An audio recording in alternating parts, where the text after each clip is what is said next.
교회와 선교단체가 예수의 얼굴을 짓밟는 시대입니다. 신천지 사태 때는 거긴 이단이라며 우리와 다르다고 개신교 교회들은 선을 그였었습니다. 겟세마네 동산에서 예수께 그러면 안 된다고 나무랐다가 사탄아 물러가라고 야단을 맞았던 베드로처럼 정광훈이 사탄의 목소리를 드높이며 청와대와 광화문을 돌며 거짓을 선포할 때 거기는 개신교를 대표하는 교회가 아니라 일부 태극기 세력일 뿐이라고 변명을 할 수 있었습니다. 한기총인지 한기충인지 정광훈과 함께한다는 소식에 그런 선긋기도 무색해졌습니다. 부산의 어느 교회는 방역수칙을 무시하고 대면 예배를 강행하며 대놓고 정부의 반기를 들고 있습니다. 이번에 뉴스를 타고 있는 인터콥은 최근 코로나 확산의 주범으로 꼽힙니다. 방역수칙을 어기고 대규모 집회를 열어 전국적으로 코로나가 확산되었고 참석자들은 검사도 받지 않는다는 뉴스를 들으니 신천지랑 그리 차별되지 않습니다. 아무리 좋은 의도로 모였다 한들 이웃의 목숨에 칼이 되는 집회는 예수의 이름으로 포장한 우상의 모습을 드러낼 뿐입니다. 인터콥의 문제는 예전부터 심각했습니다. 정광훈을 잇는 새로운 스타가 태어난 것이 아니라 오랫동안 썩은 물이 이번에 터져나왔다는 생각입니다. 성경을 제대로 읽고 해석하고 신앙을 바르게 가지면 이런 주장은 나올 수 없습니다. 한마디로 음모론에다 복음을 짬뽕시킨 국적 없는 도그마입니다. 코로나가 빌 게이츠의 프로젝트 아니요. 백신을 통해 DNA를 바꾸고 세계를 통일하려 한다는 이 허망한 음모론은 이미 20세기부터 유행하던 바코드, 666, 짐승의 표, 사탄의 통치 등과 맥을 같이 합니다. 선교를 열심히 하고 기도를 열심히 하면 사람에 대한 사랑이 커지는 법입니다. 내 요구사항을 늘어놓는 기도를 30일 동안 새벽 기도를 하다 보면 주문을 외우는 게 아니라 정말 제대로 기도를 한다면 내 욕심을 내려놓고 주의 뜻에 맞게 내 생각이 변하기 마련입니다. 기도의 힘입니다. 선교의 현장에서 파괴된 사람들을 보면 영혼을 긍휼히 여기는 마음이 사랑을 실천케 만드는 법입니다. 반대로 사람들을 공포에 빠뜨리고 그래서 신앙이라는 허울 좋은 우상을 붙들게 하고 약팔이 장사로 수익을 얻고 내적으로 규합시키는 일은 주로 프로파간다를 잘 써먹는 정치 종교인들의 전통적인 수법입니다.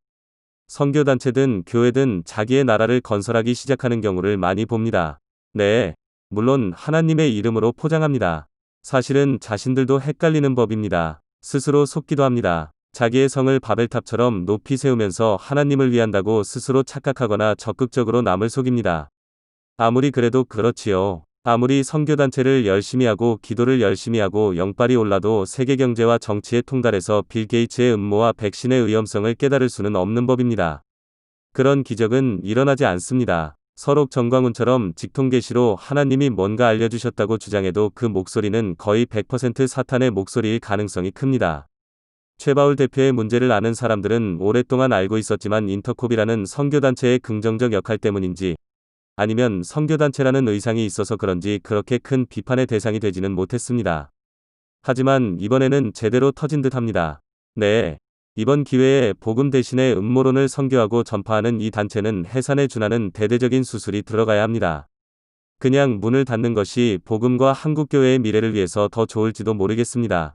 과연 신천지랑 무엇이 다릅니까? 이만희 같은 교주가 없어서 이단이 아닙니까? 요즘 참 글을 쓰기가 힘듭니다. 온갖 퇴행은 기독교인들의 몫인 듯합니다.